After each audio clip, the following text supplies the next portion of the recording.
Assalamualaikum warahmatullahi wabarakatuh. Dendam gadis yang diperkosa. Dan tak usah berlama-lama lagi, langsung saja kita masuk ke ceritanya. Pak Jiman selesai pesta miras dengan teman-temannya pulang melalui jalan perbatasan desa, yang merupakan sebuah jalan yang sisi kanan kirinya terdapat pohon-pohon rimbun, dan sebuah jurang yang di bawahnya sungai. Sungai itu yang dinamakan Sungai Kantil Mayit. Sungai yang kata orang-orang sekitar sering tercium aroma bunga kantil, dan tak lama setelahnya berganti dengan bau busuk yang menyengat di saat-saat tertentu, sehingga jarang sekali ada orang ke situ. Pak Jiman berhenti seketika, matanya melihat seorang perempuan berbaju kuning, rok hitam panjang, dengan rambut panjang rapi tergerai. Otak mesum Pak Jiman pun mulai tergerak. Apalagi posisinya yang setengah sadar karena minuman keras. Neng, lagi ngapain sendirian di sini? Dari mana mau kemana? Tanya Pak Jiman sambil mata nakalnya melihat bentuk tubuh perempuan itu. Habis dari desa sebelah, Pak. Takut jalan sendirian, makanya saya nungguin Bapak biar bisa jalan bareng, kata perempuan itu datar. Pucuk cinta ulang pun tiba, pikir Pak Jiman. Ini kesempatanku. Kali saja aku bisa mencicipi tubuhnya yang lumayan seksi ini.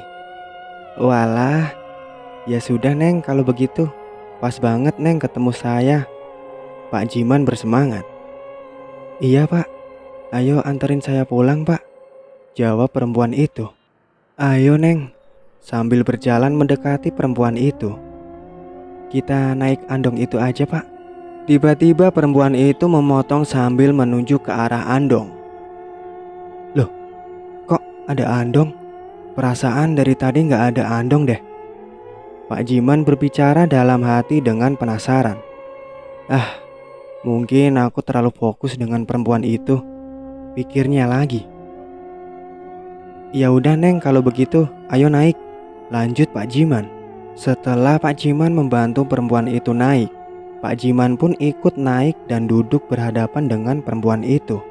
Andong pun mulai berjalan pelan. Ngomong-ngomong, nama Neng siapa? Dari tadi belum kenalan kita, kata Pak Jiman membuka percakapan tak ketinggalan senyuman genitnya. Saya Sulastri Pak, biasa dipanggil Lastri, balas perempuan itu dengan senyum. Saya Jiman, tinggal di desa seberang, desa Muara Ujung Wetan. Duh, sungguh Bapak baru lihat perempuan secantik Neng Lastri. Bikin Bapak nggak bisa tidur nih malam ini, goda Pak Jiman dengan gombalannya. Bapak bisa aja deh, jawab Lastri dengan datar. Tanpa berbuang-buang waktu karena takut keburu sampai rumah perempuan ini, Pak Jiman pun melancarkan aksinya. Dia mulai berani memegang tangan Lastri, dan Lastri pun diam saja. Kok dingin banget tangan Neng? Tanya Pak Jiman heran. Iya, saya kedinginan Pak, jawab Lastri. Oh, kalau begitu Bapak bikin hangat ya Neng, balas Pak Jiman mulai berani belak-belakan. Iya Pak, ucap Lastri masih datar.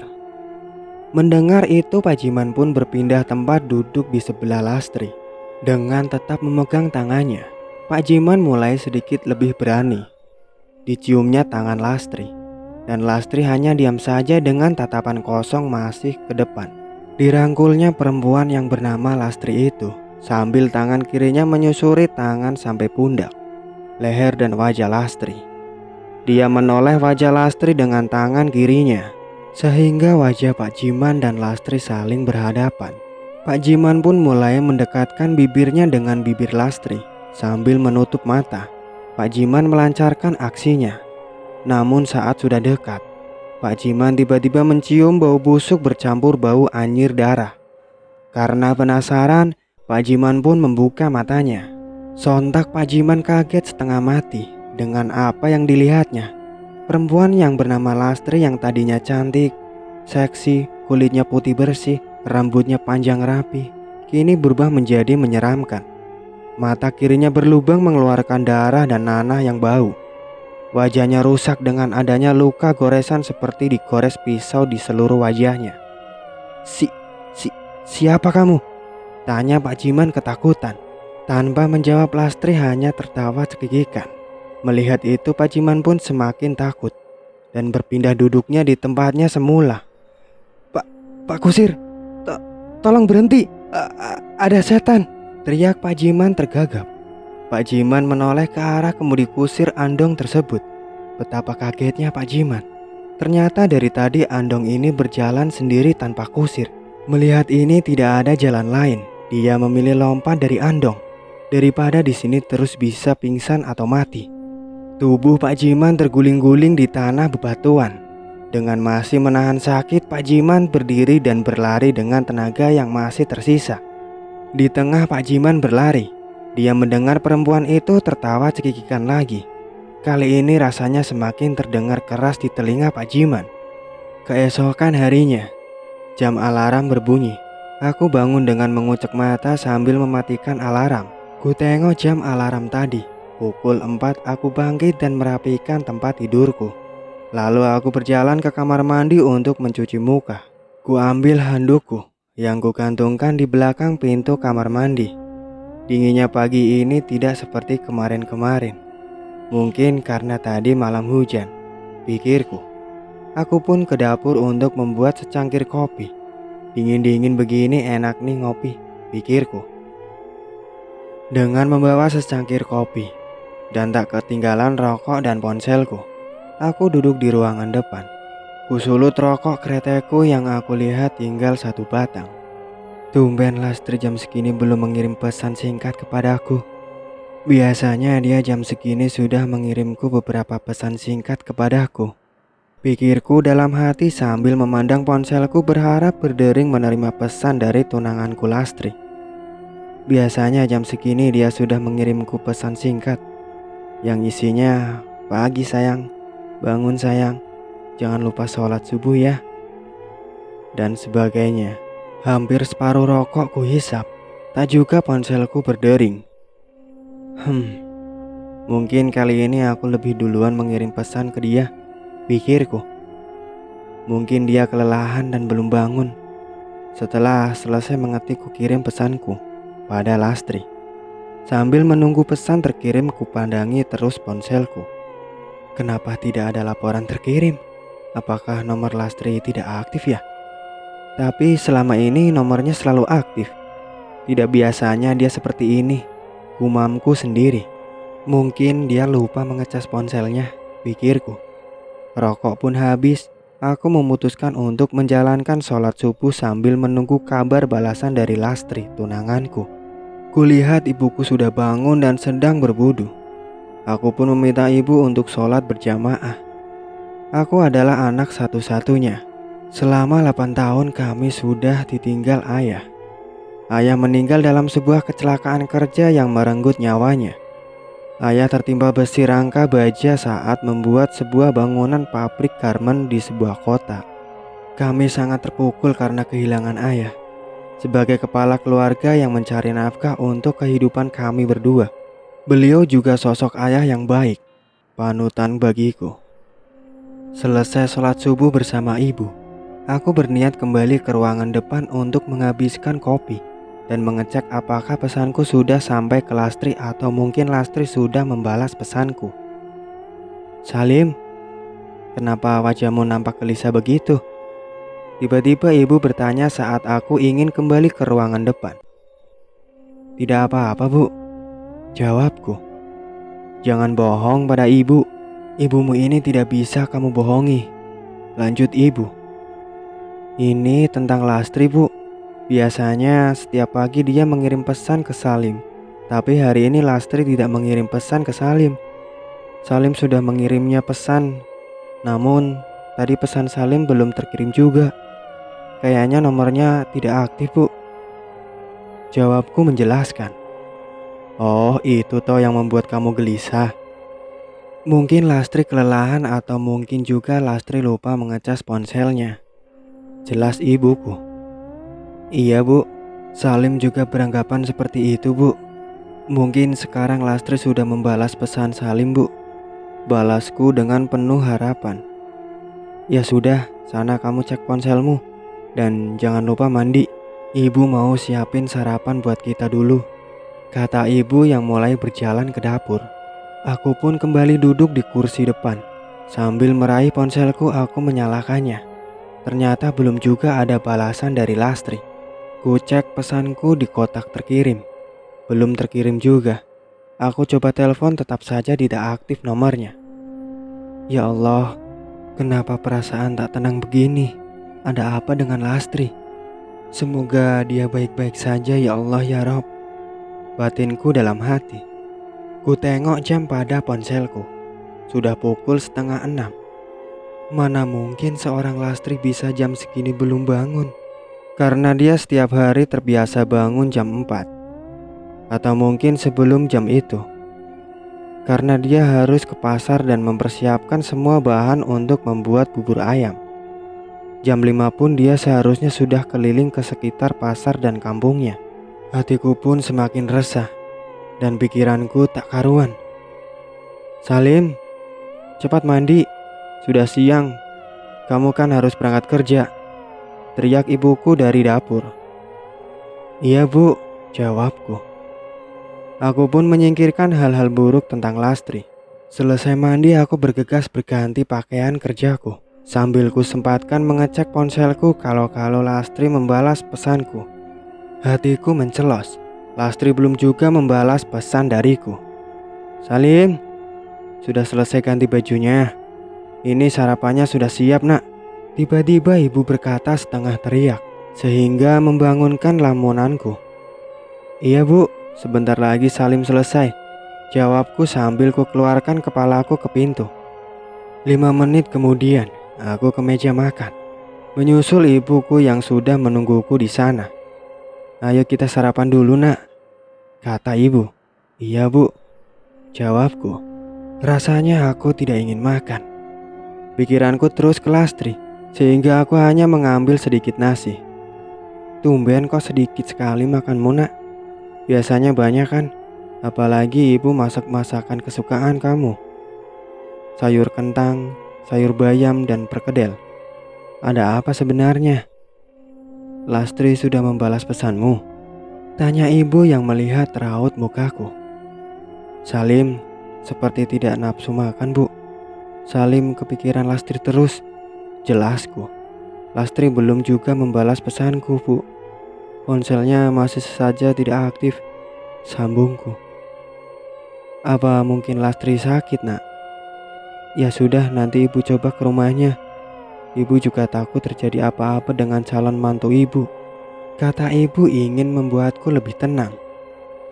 Iya Bu, tolong ya Bu, ibu ke rumahnya. Nanti kalau ada apa-apa, ibu kabarin Salim saja lewat pesan atau telepon, kataku memohon. Iya nak, kamu tenang saja ya, jelas ibu. Terima kasih ya Bu, sambil mencium tangan ibuku. Ibuku hanya tersenyum dan menganggukkan kepalanya. Ya sudah, kamu siap-siap berangkat sana.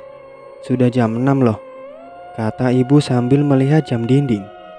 Aku pun bersiap-siap berangkat. Sebenarnya jam kerjaku mulai pukul jam 8. Namun karena tempat kerjaku berada di tengah kota, dan tempatku di desa yang bisa dibilang desa yang kecil dan jauh dari keramaian kota, maka aku berangkat pagi. Kira-kira 1,5 jam barulah aku sampai di tempat kerjaku. Aku bekerja sebagai karyawan di sebuah perusahaan yang merupakan perusahaan dealer mobil yang bisa dikatakan paling besar di kota itu. Banyak mobil-mobil sport mewah terpajang rapi. Saat itu jumlahnya juga lumayan banyak, yaitu 27 mobil. Sudah 5 tahun aku bekerja di sini. Semula aku hanyalah seorang OB atau klinik servis yang bertugas menjaga kebersihan seluruh ruangan dan mobil-mobil yang ada di sini. Beruntung setelah 2 tahun aku menjadi OB. Berkat kebaikan Pak Indra, pemilik dealer ini, aku diangkat menjadi supervisor. Waktu 1/2 jam tersisa aku habiskan untuk beres-beres meja dan semua arsip-arsip yang nantinya aku siapkan untuk aku kerja. Hai Lim, Ucap Junot sambil menepuk pundakku. Aku pun kaget setengah berjingkat karena aku tak tahu kedatangan Junot yang diikuti Sarah di belakangnya. Gila kamu Not, bikin jantungku mau copot saja, kataku dengan sedikit geram. Melihat itu Jonat dan Sarah pun menertawakanku. Ya elah Lim, itu aja kaget. Kamu bersihin meja sambil ngelamun ya, kata Junot sambil masih cengar-cengir. Enggak kok, siapa yang ngelamun? Lagian siapa yang gak kaget sih kalau digituin, ucapku sewot. Udahlah Mas Halim, Junot kan emang orangnya gitu, maafin ya, kata Sarah yang ingin menengahi.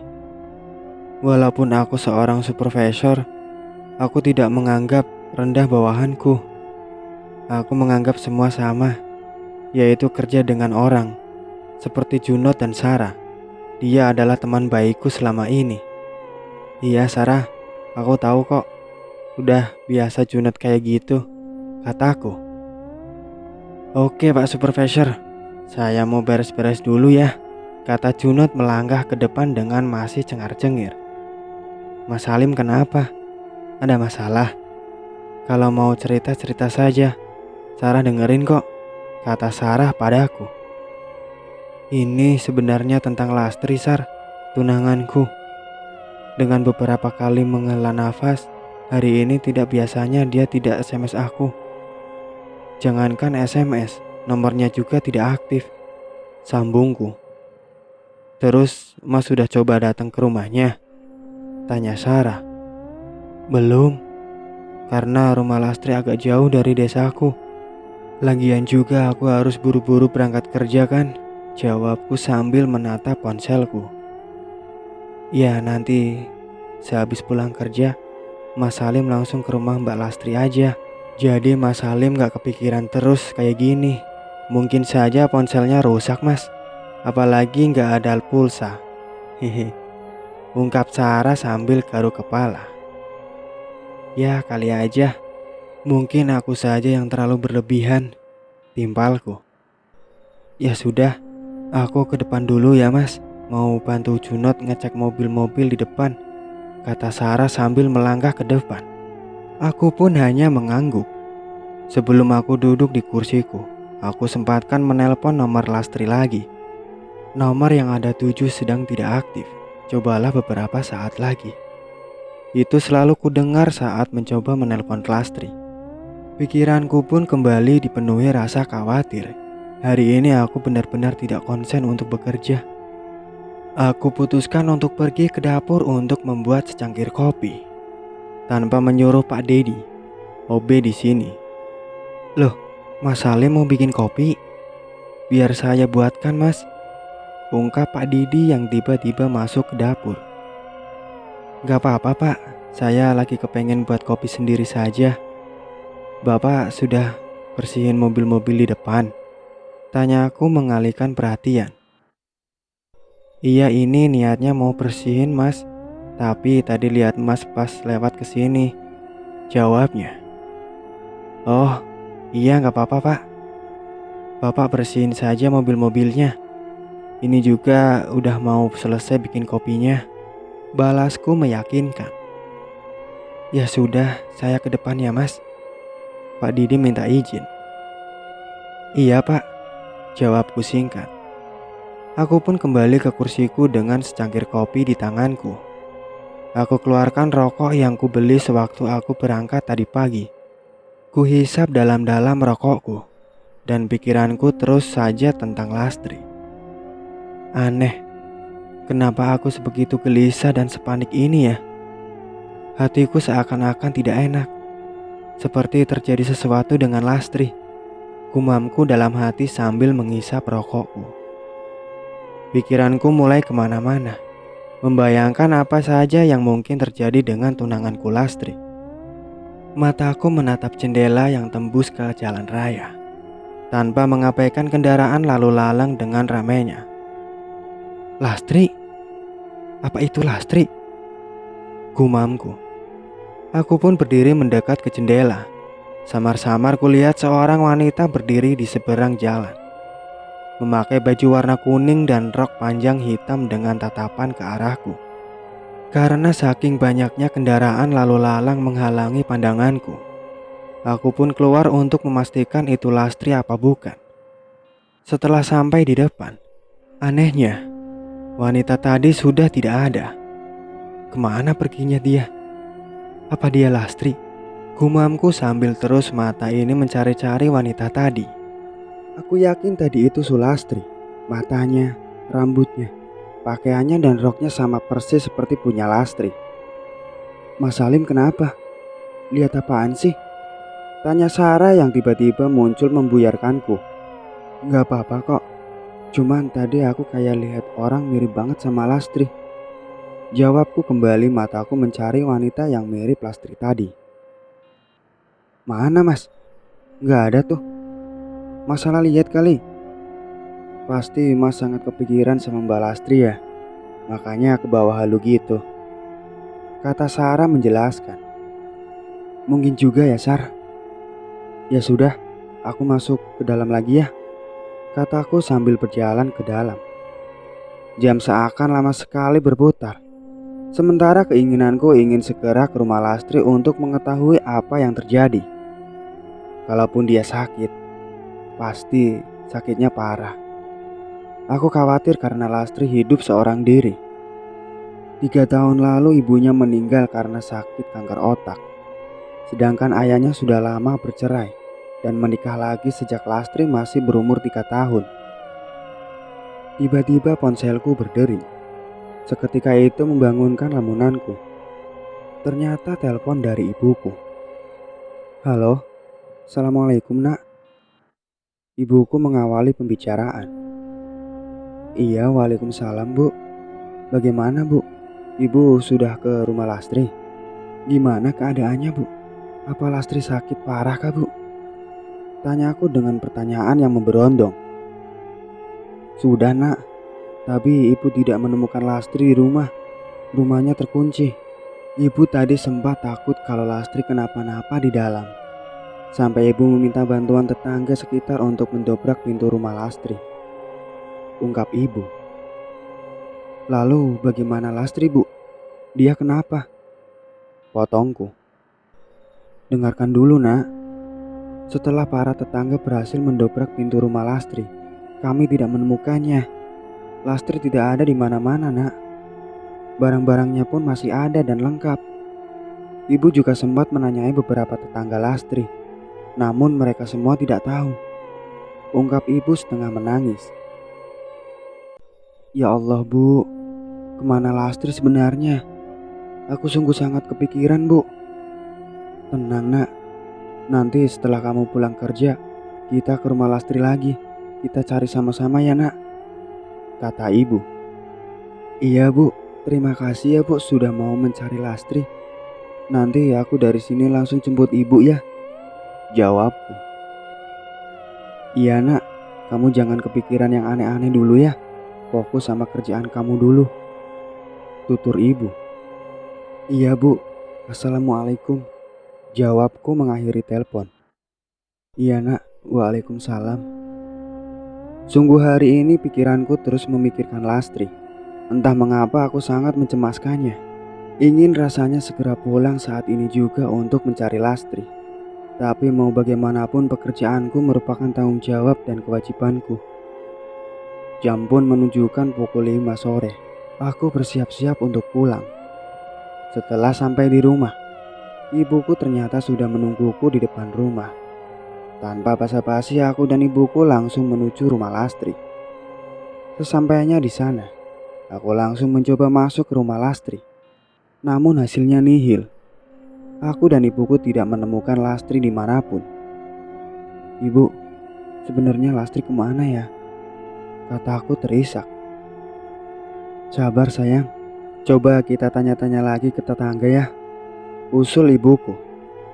Tanpa menjawab aku pun langsung keluar dari rumah Lastri ke rumah tetangga sebelah Lastri. Sudah lebih dari 10 rumah aku tanyai, namun semuanya bilang tidak tahu tentang kepergian Lastri. Lim, lagi ngapain kamu? Kok kayaknya gelisah banget? Tanya Udin tiba-tiba yang entah dari kapan dia sudah di belakangku. Din, kamu lihat Lastri nggak? Tanya aku langsung.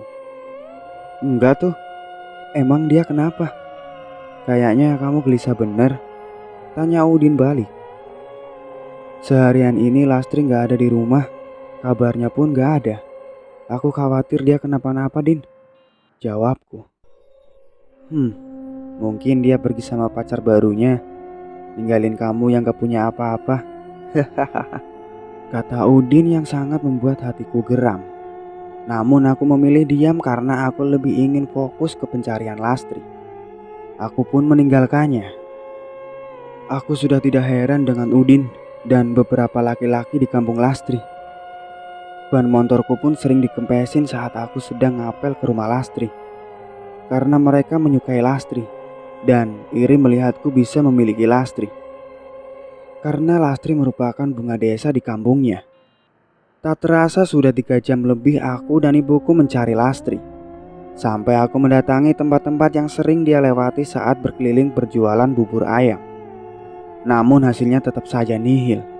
Tak ada tanda atau petunjuk sedikit pun tentang Lastri. Akhirnya aku dan ibuku sepakat untuk pulang. Besok aku akan mencarinya lagi. Sesampainya di rumah, aku pun langsung membaringkan tubuh lesuku ke tempat tidur. Sempat terpikir olehku perkataan Udin tadi. Apa emang Lastri mengkhianatiku dengan pergi bersama orang lain? Tidak mungkin. Lastri bukan orang seperti itu. Aku tahu betul dia. Mas Salim, tolong aku. Tolong, Mas. Lastri, kenapa kamu? Dari mana saja? Aku seharian ini mencarimu. Kenapa kamu minta tolong? Kata aku mendekati Lastri. Tolong, Mas. Tolong aku. Jawab Lastri yang terus mengatakan kata tolong. Nak, bangun, Nak. Kamu mimpi ya? Ibu berkata sambil menepuk-nepuk pipiku. Sontak aku terbangun dari tidurku. Bu, aku mimpi Lastri. Dia terus saja meminta tolong. Apa mungkin dia sedang diculik, Bu? Kata aku gelisah. Tenang, Nak. Itu cuma mimpi. Jawab ibuku. Ini bukan hanya sekedar mimpi, Bu. Sangat jelas di mimpiku kalau Lastri sedang mengalami masalah. Dia terus meminta tolong dan wajahnya pun sangat sedih. Sanggahku. Apa mungkin kau harus lapor polisi, Nak? Mungkin dengan cara itu kita bisa menemukan Lastri, usul ibu. Aku hanya terdiam mengingat mimpiku barusan tentang Lastri. Aku sangat yakin bahwa Lastri sedang dalam kesulitan dan membutuhkan bantuanku. Apa aku hanya berdiam diri saja di sini? Dan kalaupun aku harus menolongnya, aku harus kemana? Sedangkan aku tidak tahu Lastri ada di mana. Apa mungkin aku mengikuti saran ibu untuk melapor polisi? Ya sudah, kamu tidur lagi ya, Nak. Besok kita pikirkan lagi masalah ini. Kata ibu membuyarkan lamunanku. Aku hanya mengangguk dan kembali merebahkan tubuhku. Bagaimana aku bisa tidur sedangkan tunanganku sedang membutuhkan bantuanku? Jam menunjukkan pukul 4:15.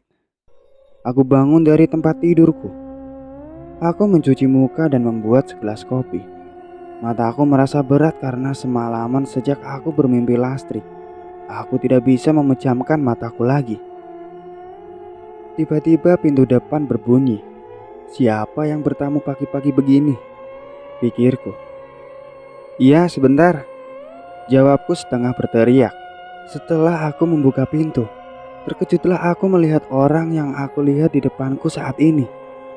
Lastri sayang, kataku pelan. Setengah terkejut, setengah bahagia. Tanpa bertanya lagi, aku langsung memeluknya. Air mataku pun tak terasa menetes. Bagaimana tidak, wanita yang sangat aku cintai ini, yang selama 1 hari tidak ada kabar dan aku cari-cari sudah berada di sini, di pelukanku. Selama 1 menit lebih aku memeluknya. Ku hapus sisa air mataku, lalu ku sudahi pelukan itu. Sayang, kamu kemana aja? Kenapa tidak ada kabar apapun dari kamu? Aku mencari-carimu hampir di seluruh desamu. Kau baik-baik saja kan? Tanyaku. Tolong aku, Mas. Tolong. Jawabnya kaku. Tolong apa, sayang? Tadi malam aku bermimpi tentangmu. Di mimpiku, kamu juga terus meminta tolong. Sebenarnya ada apa ini? Kamu dijahatin seseorang? Siapa? Kenapa wajahmu pucat begini? Jelaskan padaku, sayang. Kataku berharap Lastri menjawab semua pertanyaanku yang dari tadi tidak dijawab. Bukannya menjawab pertanyaanku, Lastri hanya diam saja dengan tatapan kosong. Dia lalu berputar balik membelakangiku dan melangkah menjauhiku.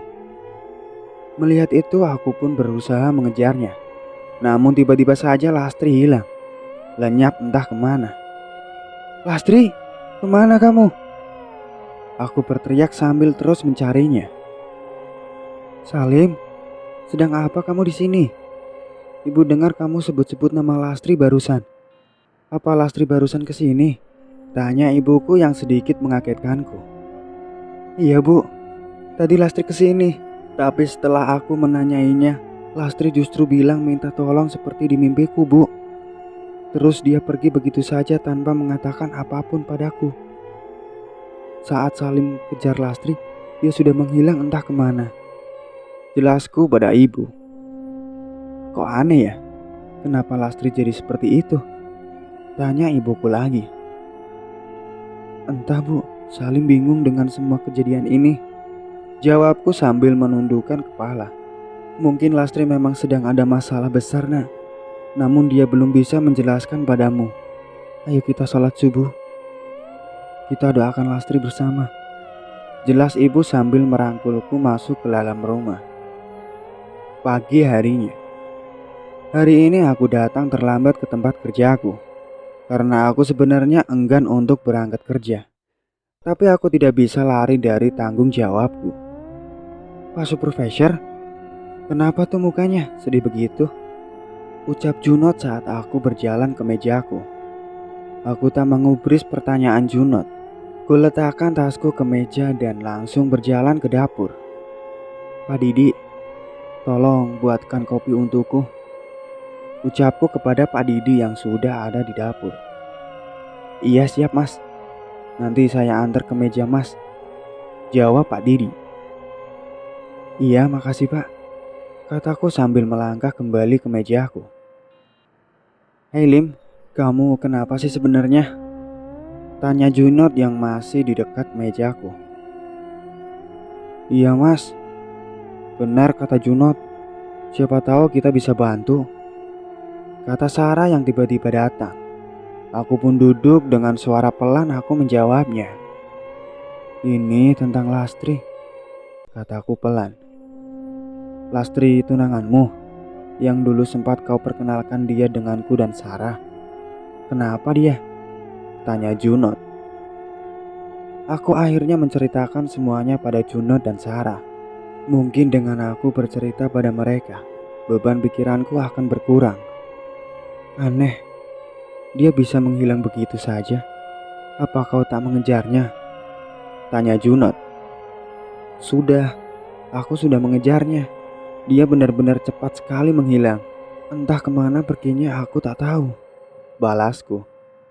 Kau bilang tadi wajah Lastri pucat. Jangan-jangan, kata Junot. Jangan ngawur kamu, Not. Potong Sarah. Apa sebaiknya Mas lapor polisi saja? Lanjut Sarah. Aku memang sempat berpikir seperti itu. Namun aku belum yakin kalau Lastri hilang atau diculik orang. Buktinya tadi pagi-pagi sekali dia ke rumahku. Jelasku. Ya sudah, Mas. Aku dan Junot nanti akan bantu Mas untuk mencari Mbak Lastri.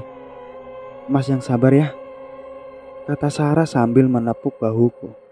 Mereka pun izin pergi untuk kembali bekerja. Di depan, Junot pun kembali mengungkapkan argumennya yang tadi sempat dipotong Sarah tentang Lastri. Sarah, aku yakin dengan apa yang mau aku bilang tadi pada Salim, kata Junot pada Sarah. Jangan ngawur kamu, Not. Kalau kamu bilang tadi di depan Mas Halim, bukannya bisa membuatnya semakin bingung dan kepikiran?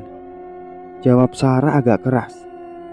Iya sih, tapi kan aku cuma memberi argumenku. Balas Junot masih ngotot. Aku bilang jangan ngomong seperti itu sama Mas Halim. Kalau kamu masih ngeyel, kamu bakal ngerasain rasanya begumanku, kata Sarah sambil mengepalkan tangannya di depan muka Junot. Iya, galak bener jadi cewek, jawab Junot sedikit ngambek. Waktu terus berlalu. Pulang kerja aku pun langsung mencari Lastri lagi. Kali ini aku mau fokus melakukan pencarian di tempat-tempat Lastri jualan. Mungkin saja ada orang yang tahu. Lim, lu masih nyari Lastri? Tanya Udin saat aku lewat di pos ronda. Iya, jawabku singkat. Udahlah, gak usah dicari. Dia sudah bahagia sama orang lain, sambung Asep yang memang sedang menongkrong bersama Udin. Hatiku rasanya sakit mendengar perkataan mereka. Darahku mendidih menunjukkan emosiku naik. Namun percuma aku meladeni mereka. Aku kembali memikirkan Lastri untuk meredam emosiku ini. Aku pun pergi tanpa menanggapi mereka. Malam pun semakin larut. Waktu menunjukkan pukul 9:15. Tak terasa sudah berjam-jam aku mencari Lastri. Namun hasilnya tetap saja nihil. Tidak ada sedikit pun titik cerah tentang perginya Lastri. Orang-orang yang kutanyai termasuk langganan Lastri pun tidak tahu. Aku pun memutuskan untuk pulang. Dengan wajah lesu aku melajukan motorku menuju rumah. Sesampainya di rumah, ibu langsung bertanya tentang Lastri padaku.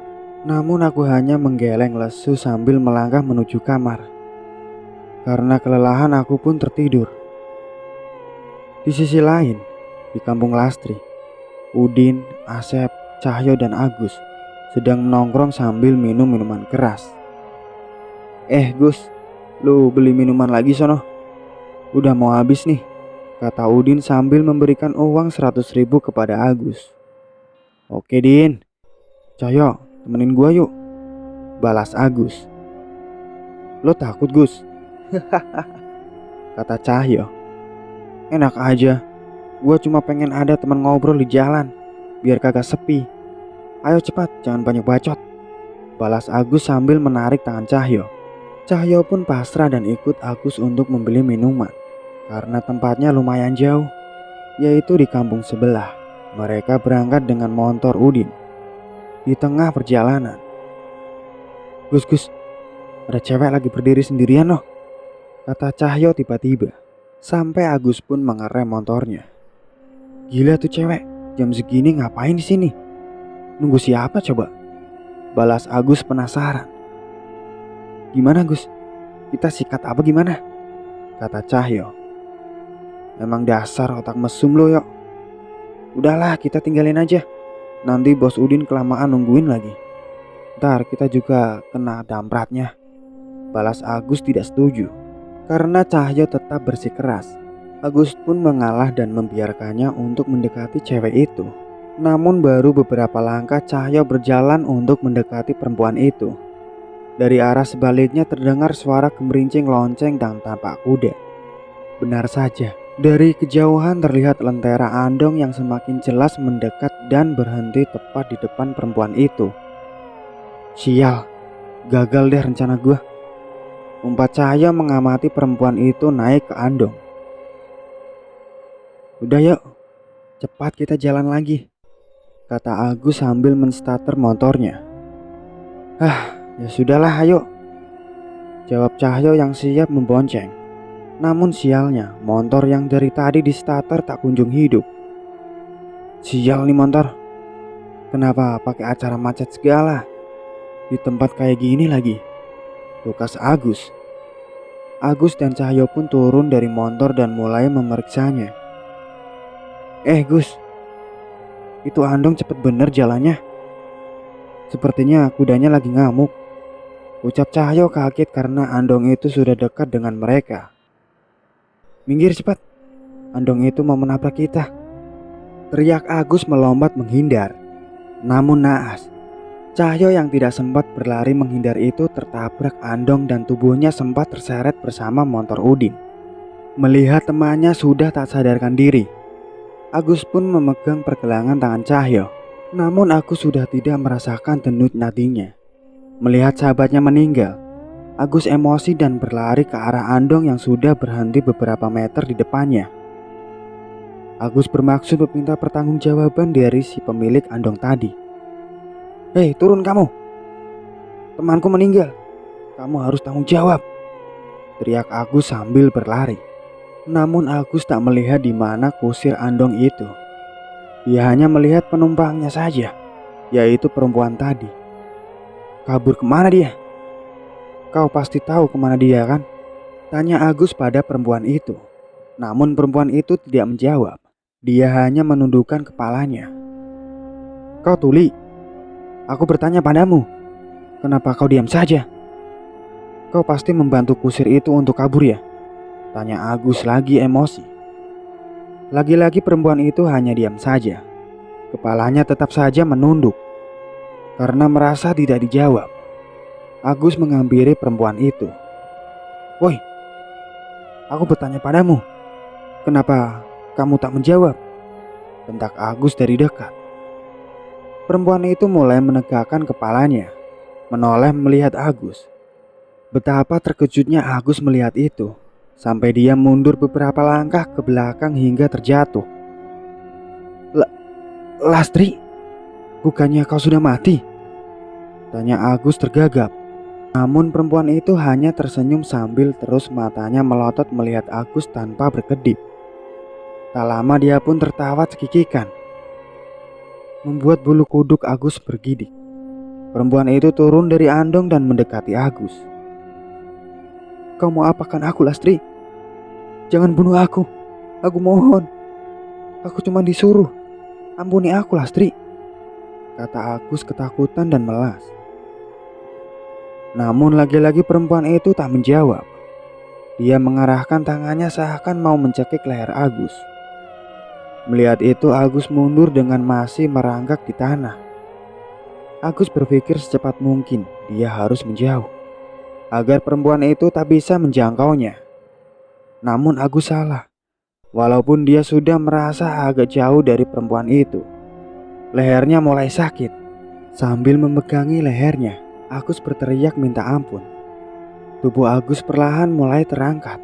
Sambil tetap memegangi lehernya, tubuhnya terangkat sampai sama tingginya dengan pohon-pohon mirah di sisi jalan.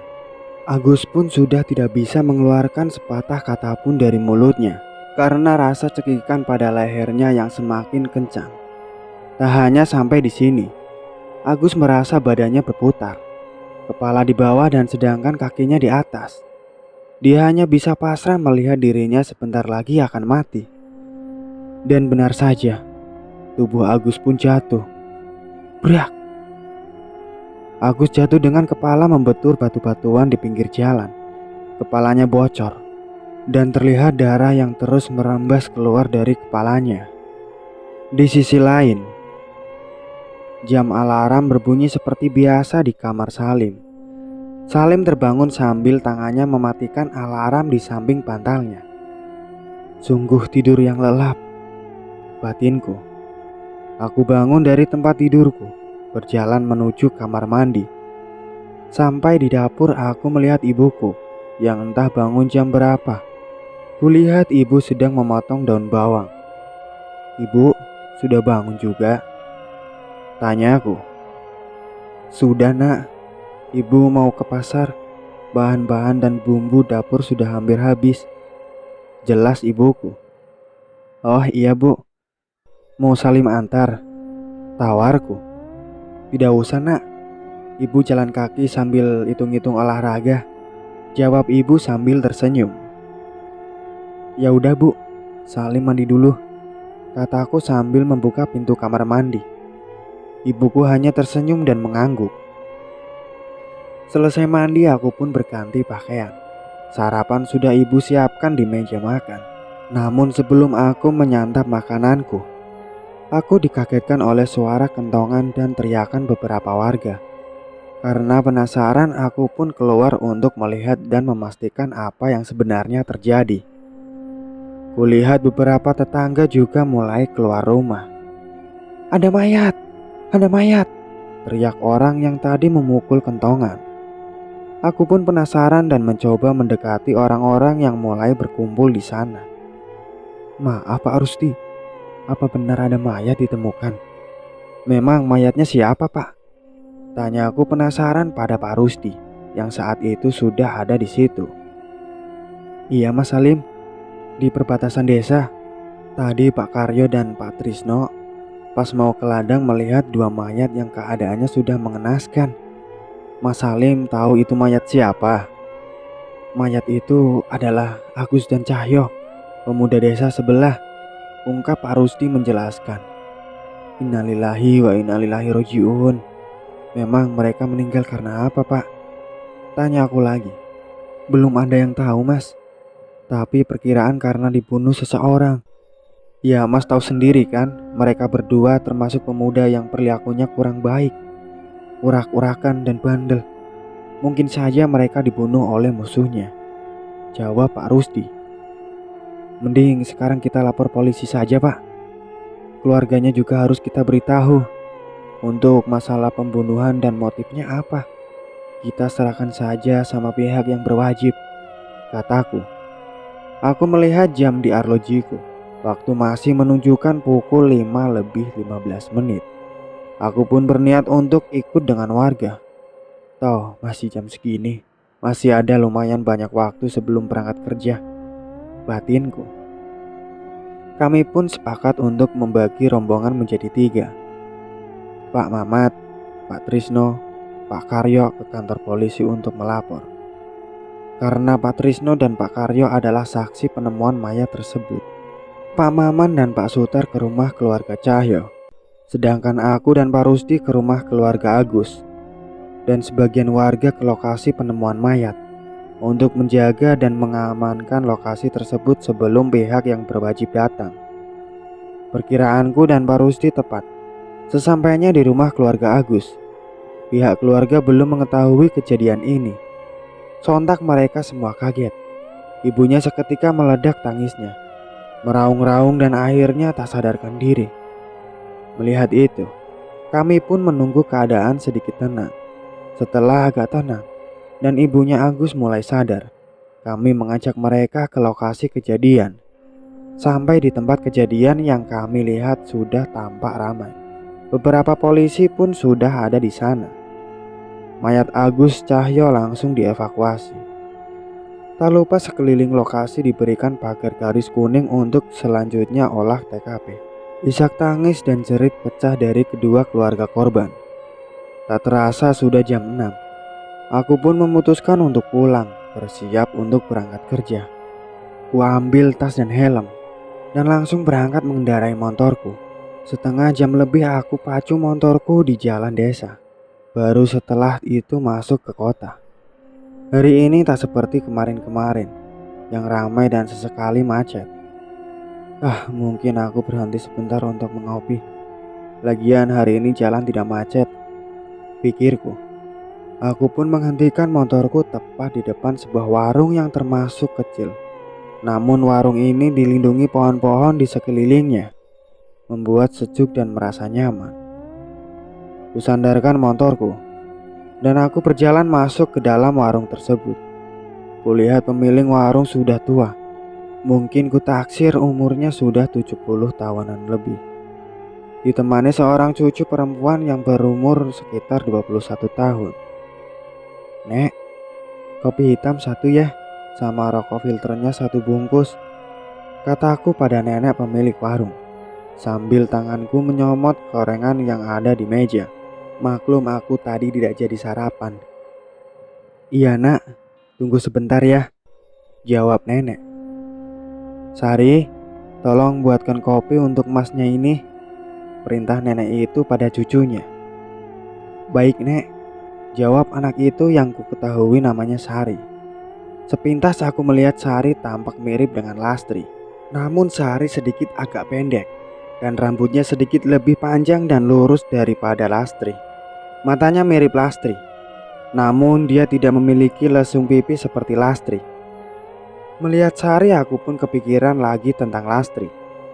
"Ini mas, kopi dan rokoknya," kata Sari meletakkan kopi di atas meja.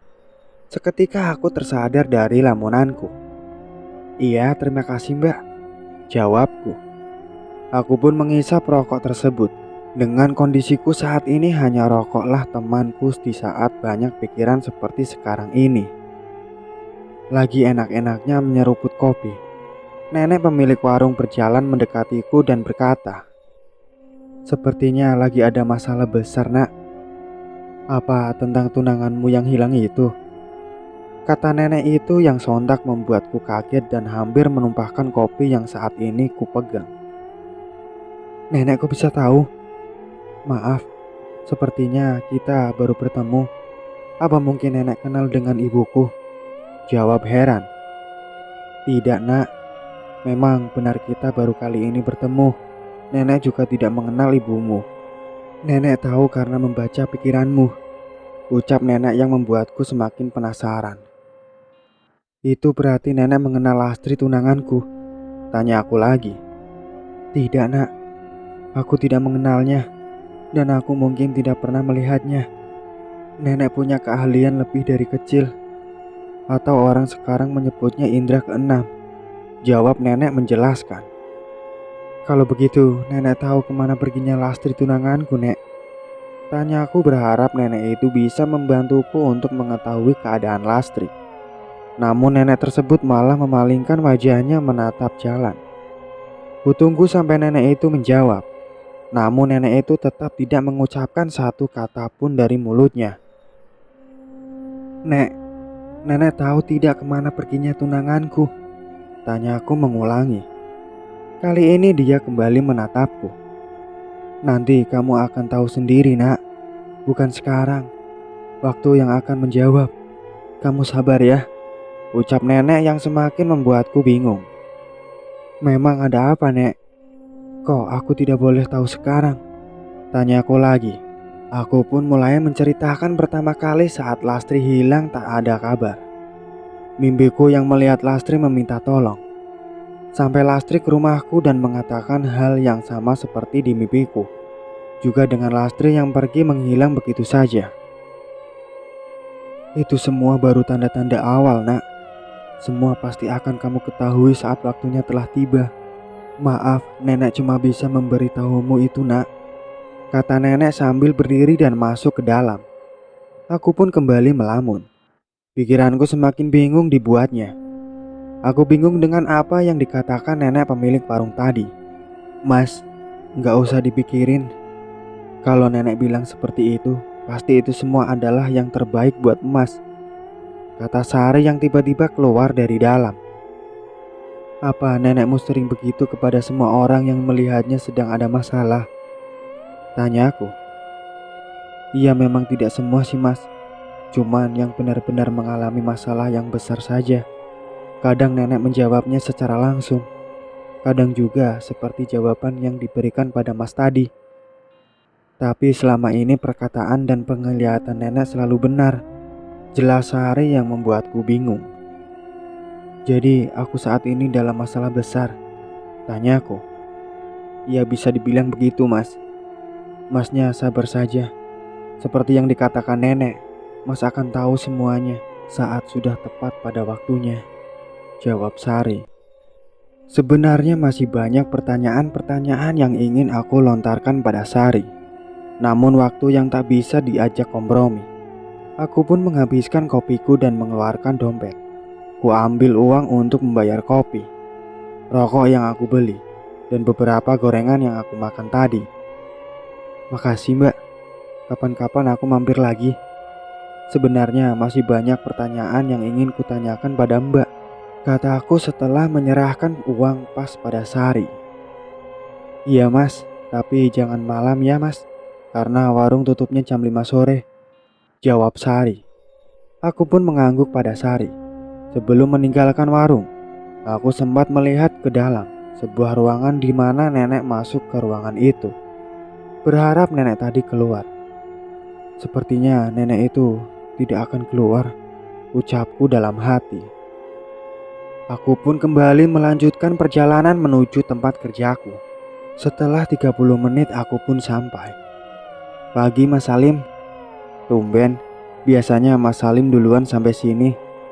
Apa bangunnya telat? Kata Sarah kepadaku yang sedang merapikan motorku. Enggak juga Sar. Tadi aku mampir ke warung untuk sekedar ngopi dan mengisi perut.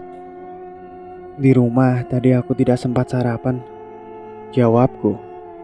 Aku pun masuk ke dalam menuju meja kerjaku diikuti Sarah di belakangku. Kulihat Junot sudah ada di situ, sedang merapikan peralatan bengkel. Oh iya, gimana dengan pencarian Mbak Lastri Mas? Apa sudah mendapatkan petunjuk? Tanya Sarah setelah aku duduk di kursiku. Masih sama, belum ada tanda petunjuk tentang dia. Tapi aku tadi sempat dibuat bingung dan penasaran oleh nenek pemilik warung yang tadi aku sempat ngopi di situ. Jawabku. Memang nenek itu bicara apa sih Mas? Sampai membuat Mas bingung dan penasaran. Tanya Sarah ingin tahu. Kulihat Junot mulai mendekat dan berdiri di sebelah Sarah. Dia mengangguk sambil tersenyum. Aku tahu Junot juga seperti Sarah yang ingin tahu dan berharap aku bercerita semuanya. Akhirnya kuputuskan untuk menceritakan semuanya tentang apa yang dibicarakan nenek pemilik warung dan cucunya yang bernama Sari itu. Kuceritakan awal mula saat nenek itu berbicara padaku dan pergi begitu saja meninggalkanku. Juga perkataan Sari tentang nenek itu. Aneh, mungkin memang ini masalah yang besar. Buktinya nenek itu tidak menjawab secara langsung, malah kayak teka-teki begitu, ucap Junot. Ya sudahlah, kan si Sari juga udah bilang kayak gitu. Kalau waktunya sudah datang pasti Mas Salim akan tahu sendiri. Mas Salim harus sabar dan kuat kelak mengetahui semua ini ya, sambung Sarah. Iya, ku harap begitu. Terima kasih kalian sudah mau mendengarkan ceritaku ini, kataku pada Sarah dan Junot. Sarah pun tersenyum dan mengangguk sambil berjalan ke depan untuk mulai pekerjaannya. Namun tidak dengan Junot. Dia beberapa saat terdiam di tempatnya, mengerutkan alisnya, dengan matanya menatap ke bawah. Kamu kenapa, Nat? Tanya aku heran. Enggak apa-apa kok. Ya udah, aku lanjut kerja dulu ya. Jawabnya yang sedikit agak kaget. Aku bertanya. Aku pun mulai menyibukkan diriku dengan pekerjaan. Namun sebentar saja aku kembali teringat kepada nenek pemilik warung tadi, yang lantas membuat pikiranku tidak konsen dengan pekerjaanku. Aku menyibukkan kembali dengan pekerjaanku. Pengalihan pikiranku sejak tentang pertanyaan-pertanyaan di benakku. Di sisi lain, di rumah Udin, Asep kala itu sedang main ke rumah Udin. Dia dan Udin sedang asik bermain PlayStation di kamar Udin. Pemuda pengangguran, yaitulah sebutan mereka. Din, gimana perkembangan tentang pembunuhan Agus dan Cahyo? Apa polisi sudah menemui titik terang? Tanya Asep masih tetap memainkan stick PS dan tetap fokus ke layar TV. Belum Sep, tadi si polisi udah olah TKP. Yang aku dengar memang Agus sama Cahyo memang sengaja dibunuh, jawab Udin. Kira-kira siapa ya Din? Apa mereka punya musuh? Kalau betul begitu, musuh mereka musuh kita juga dong. Karena hampir setiap hari mereka bareng terus sama kita, balas Asep. Kalau gua tahu, udah dari tadi gua lapor ke polisi. Lu jadi anak bego banget sih ternyata. Emang kalau benar mereka musuh kita juga, terus mau ngebunuh kita juga gitu? Jawab Udin. Ya bisa jadi Din. Gua jadi takut. Apa jangan-jangan, kata Asep sedikit merinding. Cemen banget lu. Seakan-akan lu baru tahu gua. Orang nomor satu di kampung ini yang pandai ilmu silatnya, ucap Udin menyombongkan diri. Iya gua tahu. Nah kalau gua kagak punya ilmu apa-apa Din, balas Asep. Itu urusan lo bukan urusan gua, ucap Udin sambil masih tertawa. Kembali ke tempat kerja Salim, Sarah dan Junot sedang makan siang di samping bengkel. Yang di situ memang ada beberapa kursi dan 2 meja. Ini pertama kalinya mereka berdua makan berdua saja. Yang biasanya mereka makan berdika dengan Salim. Junot memang sebelum jam istirahat sudah mengajak Sarah untuk makan berdua saja. Alasannya ada hal penting tentang Salim yang harus dia bicarakan pada Sarah. Mereka pun mulai makan makanan mereka masing-masing. Memangnya hal penting apa yang kamu mau bicarakan, Not? Sampai kita harus bicara berdua saja.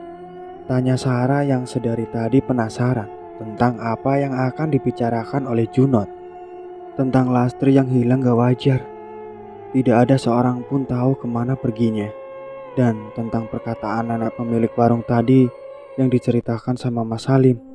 Jawab Junot. Memangnya kenapa? Tanya Sarah. Ya masa kamu gak aneh sih?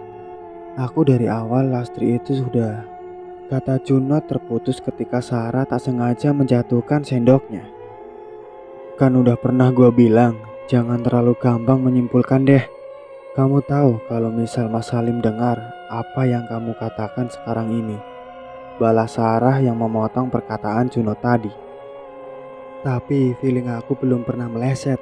Kamu tahu kan aku berniat mengajak kamu ke orang pintar yang tinggal di sebelah desaku.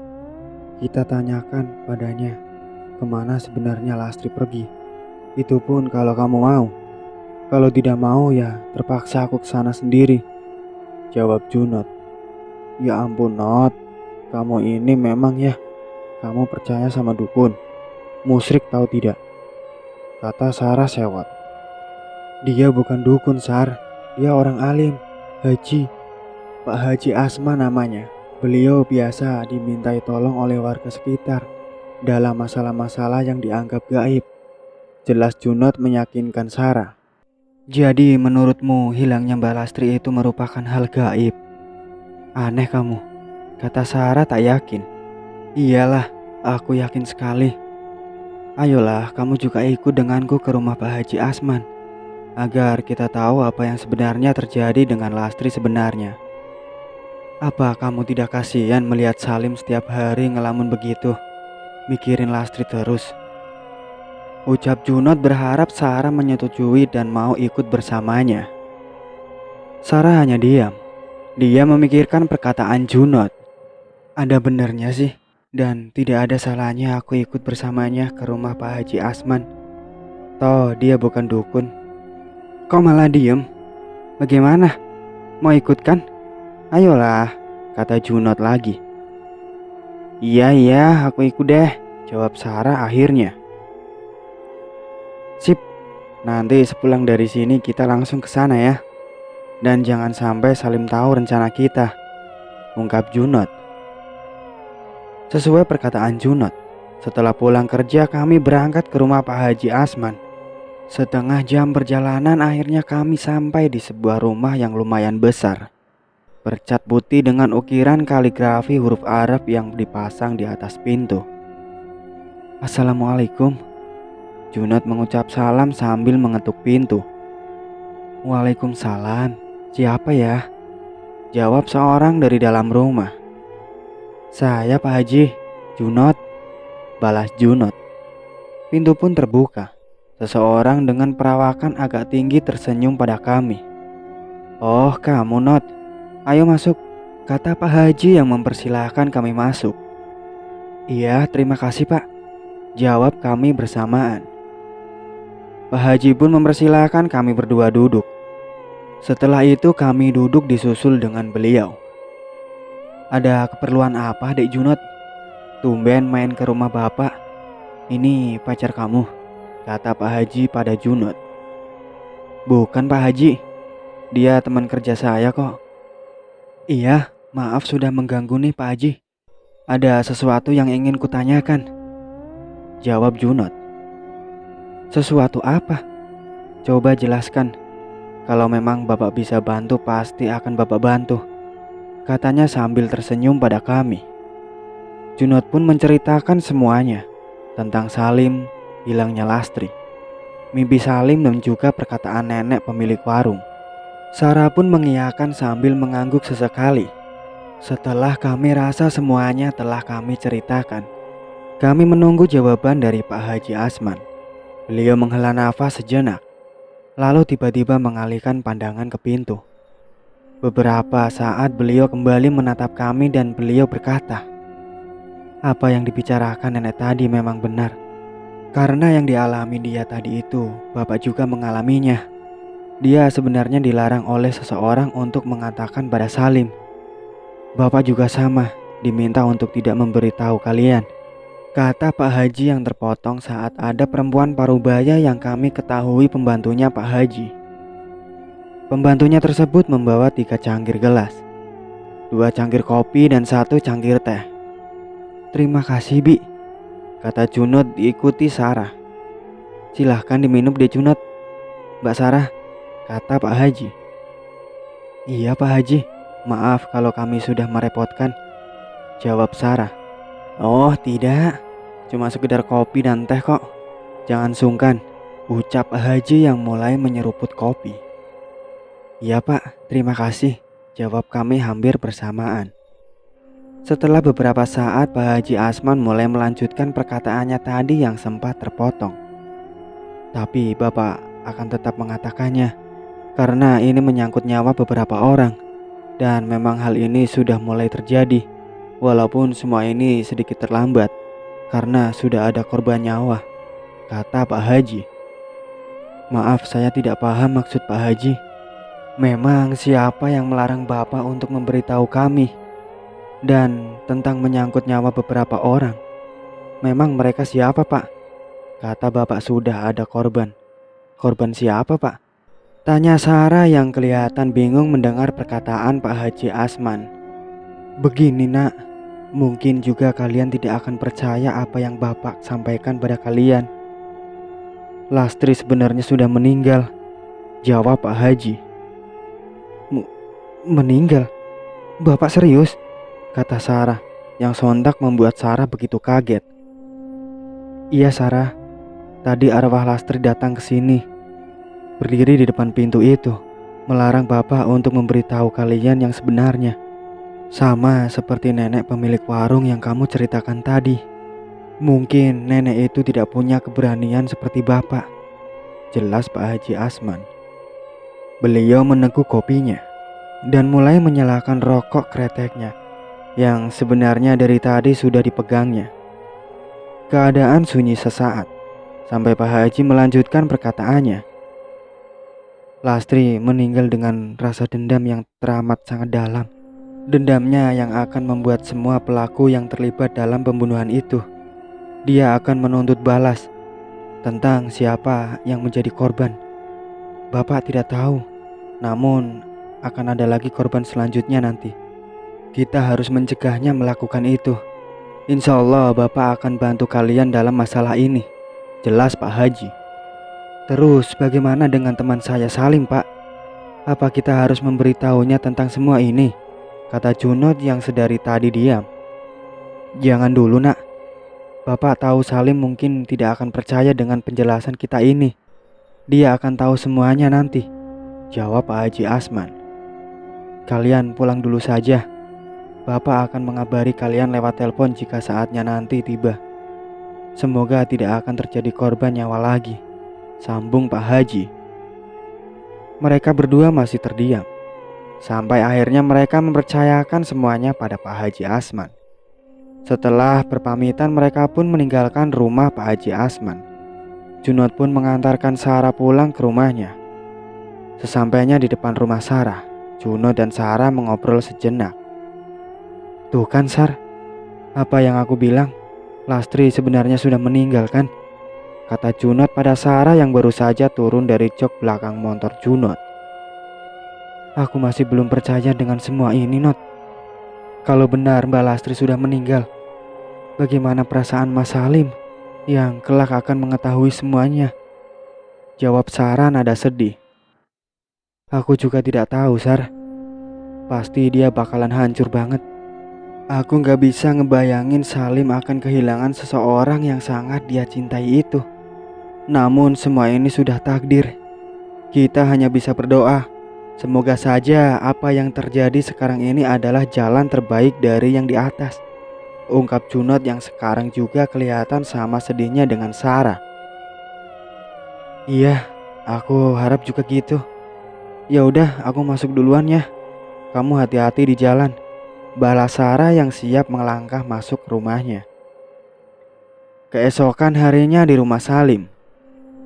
Bu, aku berangkat kerja dulu ya, kata Salim sambil mencium tangan ibunya. Loh, kok tumben kamu berangkat pagi sekali nak? Baru jam 5:30 loh ini, kata ibuku heran. Iya bu, Salim ada urusan sebentar, jadi Salim berangkat lebih awal, jawabku sambil menyalakan motorku. Ya sudah, hati-hati ya nak.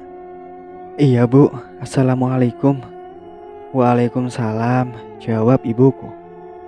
Aku sengaja berangkat lebih awal karena aku ingin mampir lagi ke warung nenek kemarin. Sampai di sana aku pun langsung masuk dan memesan kopi. Nek, kopi hitam ya, kataku. Iya nak, sebentar ya, jawab nenek yang sedang membungkus nasi untuk pembeli. Tak beberapa lama, Sari keluar dari dalam. Masnya lagi, pesan kopi lagi, ucapnya sambil membawa air panas dalam termos. Iya nih, jawabku singkat. Aku pun diam-diam memperhatikan Sari. Dia tak tahu kalau aku sedari tadi memperhatikannya, karena dia memang sedang sibuk membuatkan kopi untukku. Ini mas kopinya, silahkan, kata Sari sambil meletakkan kopi di atas meja. Iya, terima kasih. Oh iya, namaku Salim, nama kamu Sari kan? Tanyaku. Iya mas, aku panggil Mas Salim saja ya, jawabnya. Iya, terserah kamu saja, ucapku sambil tersenyum.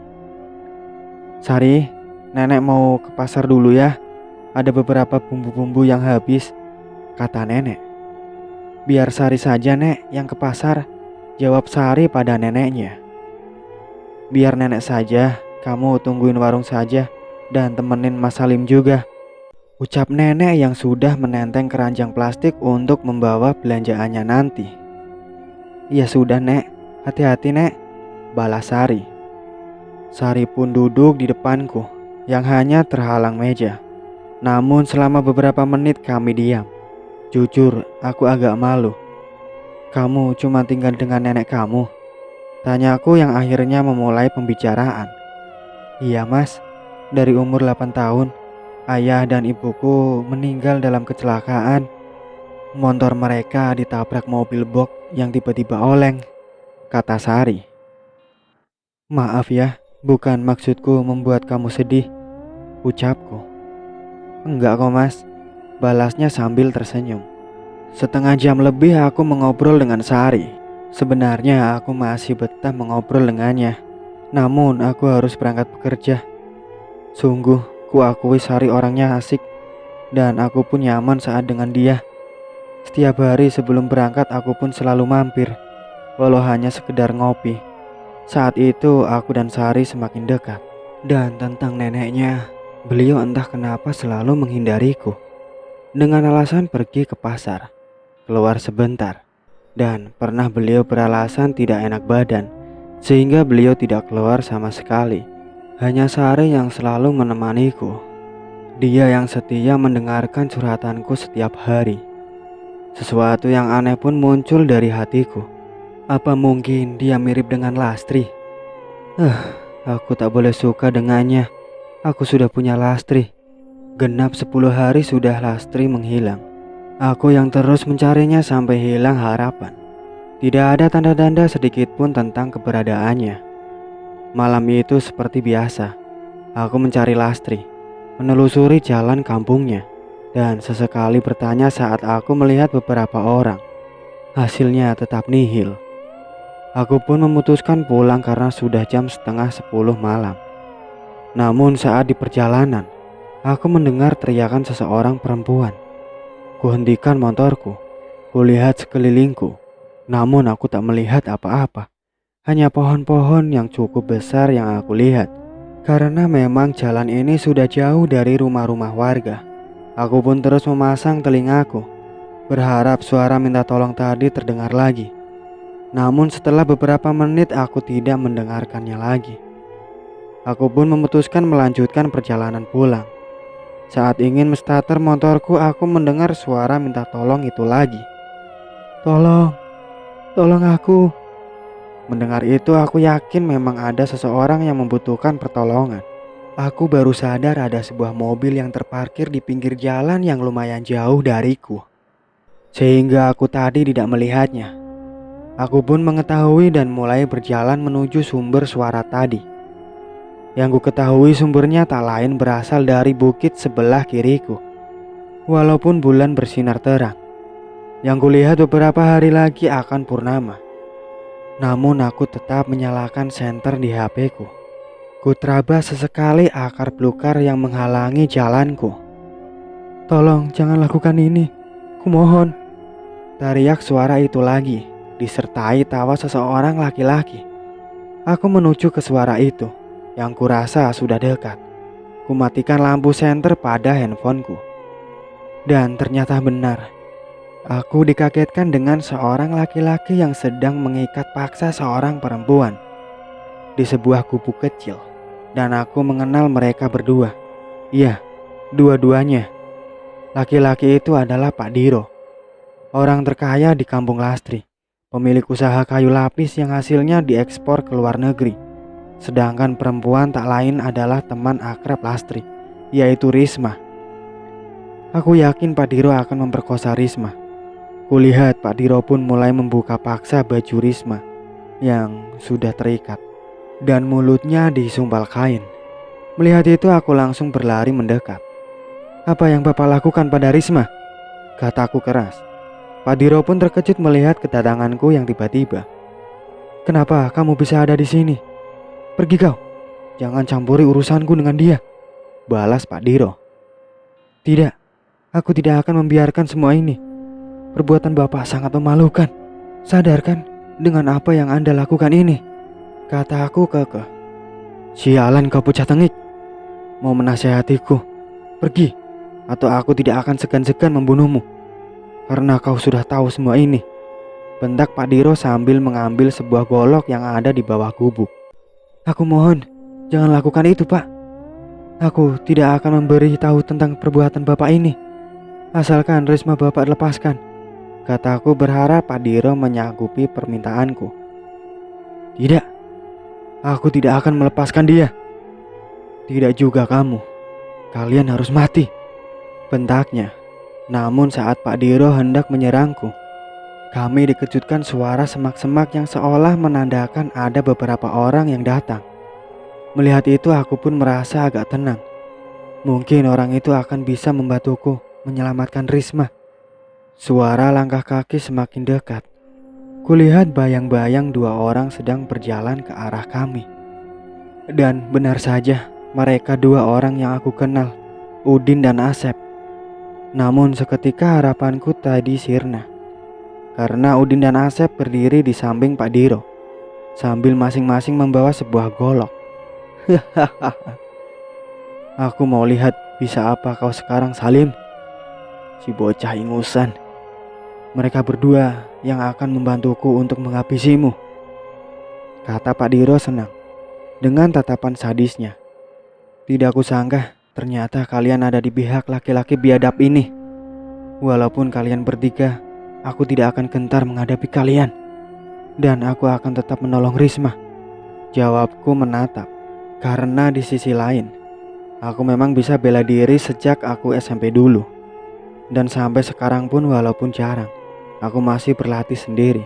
Aku pun mulai mengepalkan tanganku dan bersiap mengambil posisi kuda-kuda. Hanya keyakinan yang ada di hatiku dan keberadaan membela kebenaran. Aku sempat berdoa agar aku bisa mengalahkan mereka. Kurang ajar, bocah ingusan sombong. Seberapa hebat ilmu berkelahimu, kami pasti akan berhasil membunuhmu, raung Pak Diro yang matanya semakin merah. Silakan saja, kalian mau apakan aku tetap akan melawan kalian. dengan segenap tenagaku. Balasku dengan setengah teriak. Aku suka pemuda tangguh sepertimu. Benar saja, Lastri sangat mencintaimu dan bahkan menolak mentah-mentah lamaranku waktu itu. Dan selang beberapa hari, ku dengar Lastri menerima lamaranmu dan kalian bertunangan.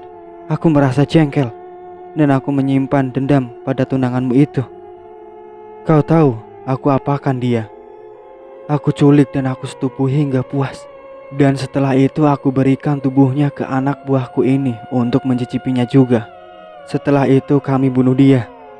Dan aku letakkan mayat Lastri di atas andong yang aku begal pada malam itu juga. Kulepas kuda itu.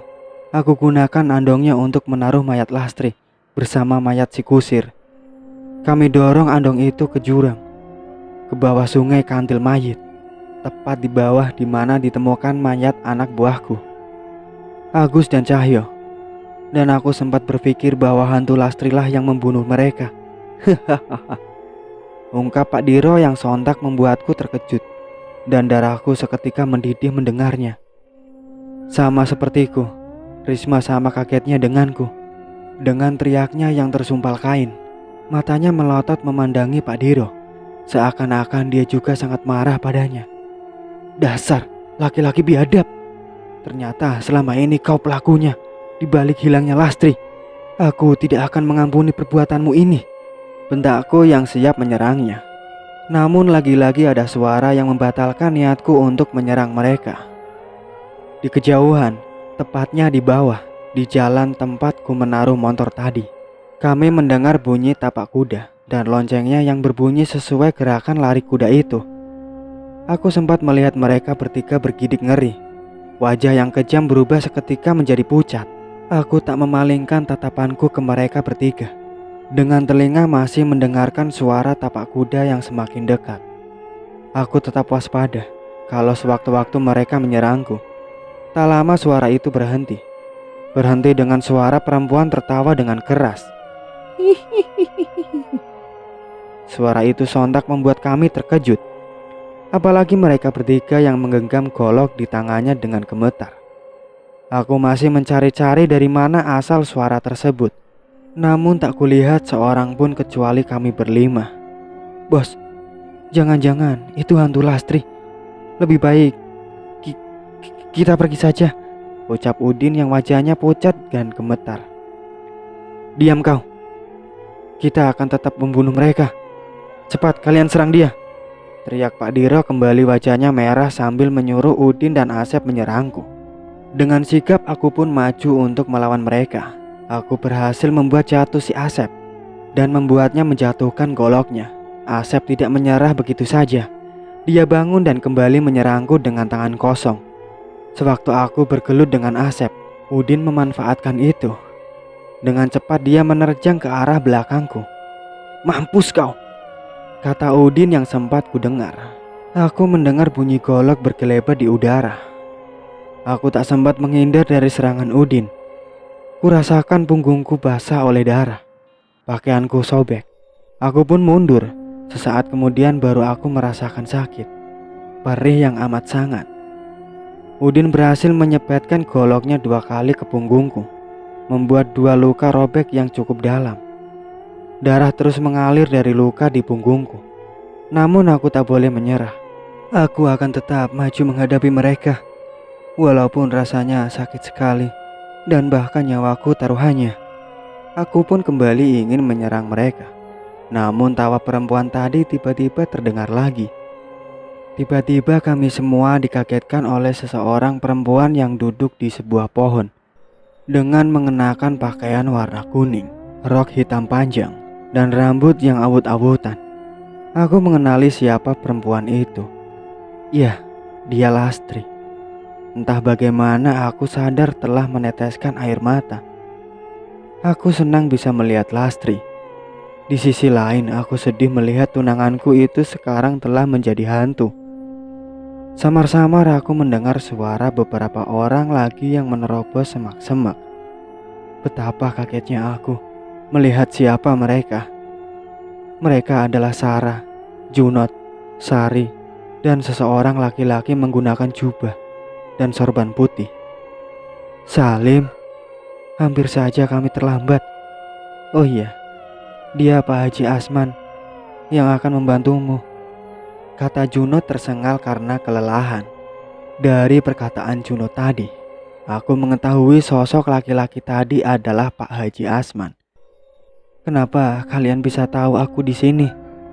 Tanya aku heran sambil meringis kesakitan.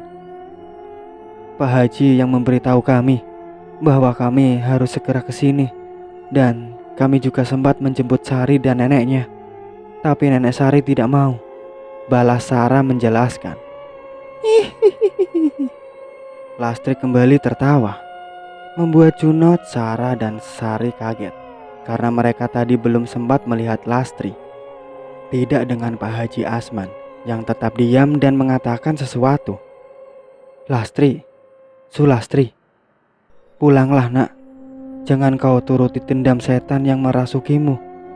Maafkan mereka, jangan bunuh mereka, ucap Pak Haji ke hantu Lastri. Tidak, aku tidak akan melepaskan mereka. Mereka semua harus mati di tanganku.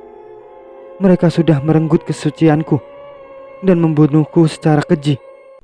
Aku digilir, tubuhku dinikmati oleh mereka tanpa adanya rasa kemanusiaan. Setelah itu, aku ditusuk berkali-kali, dipukulnya kepalaku dengan batu, dan membuangku begitu saja seperti binatang, ungkap Lastri. Dengan mengerahkan tangannya, hantu Lastri mencoba membunuh Asep lewat Udin. Tiba-tiba tangan Udin bergerak sendiri. Tangan kanannya yang membawa golok perlahan diarahkan ke arah leher Asep.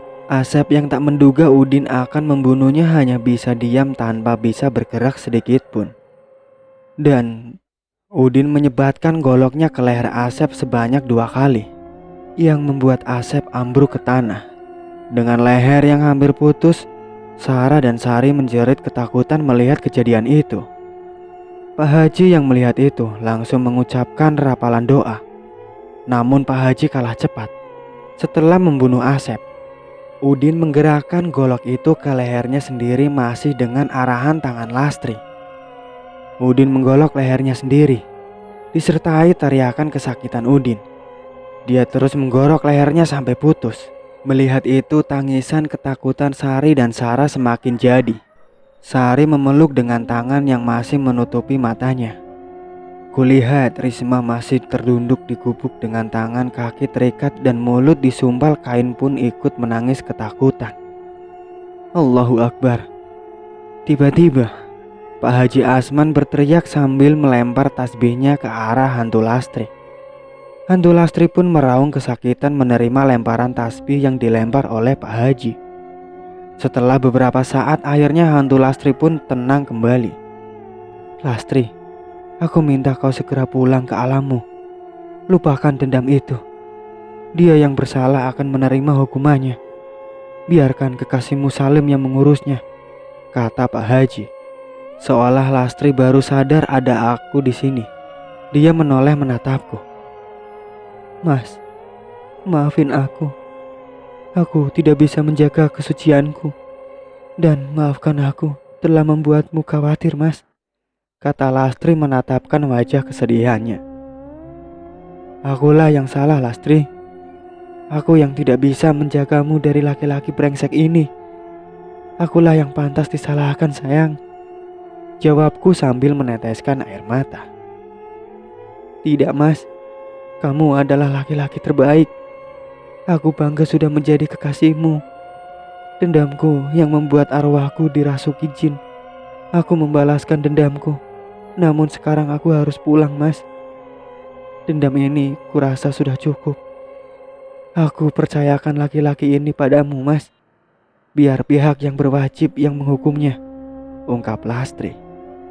Iya sayang, Mas janji dia akan dihukum seberat-beratnya, jawabku sambil melihat Pak Diro yang entah dari kapan sudah diikuti oleh Junot. Terima kasih, Mas. Satu lagi sebelum aku pergi. Aku ingin kamu menikahi Sari. Aku sudah tahu dia perempuan yang sangat baik, Mas. Dia akan mencintaimu layaknya aku yang mencintaimu dulu, ucap Lastri yang langsung membuat tangisku semakin jadi. Ayo Lastri, aku akan menuntunmu pulang, kata Pak Haji Asman bersiap membaca doa. Perlahan-lahan sosok Lastri menghilang. Bersama selesainya doa Pak Haji, Lastri lenyap. Keesokan harinya, kami dan segenap polisi dan tim SAR mengevakuasi jasad Lastri dan kusir Andong. Sungguh, di sini aku menangis lagi karena melihat jasad Lastri yang membusuk dan tulang-tulangnya yang di beberapa bagian tubuhnya kelihatan. Setelah otopsi, kami pun memakamkan jenazah Lastri dengan layak. Singkat cerita, hubunganku dengan Sari menjadi semakin dekat. Aku pun meminta izin pada ibuku untuk menikahinya. 1 tahun menikah, Sari mengandung anak kami. Betapa bahagianya aku yang akan punya buah hati sebentar lagi. Sampai saat ini kami hidup bahagia di sebuah rumah yang aku beli di pinggiran kota. Itulah akhir dari cerita yang berjudul Kembang Desa yang Dinodai.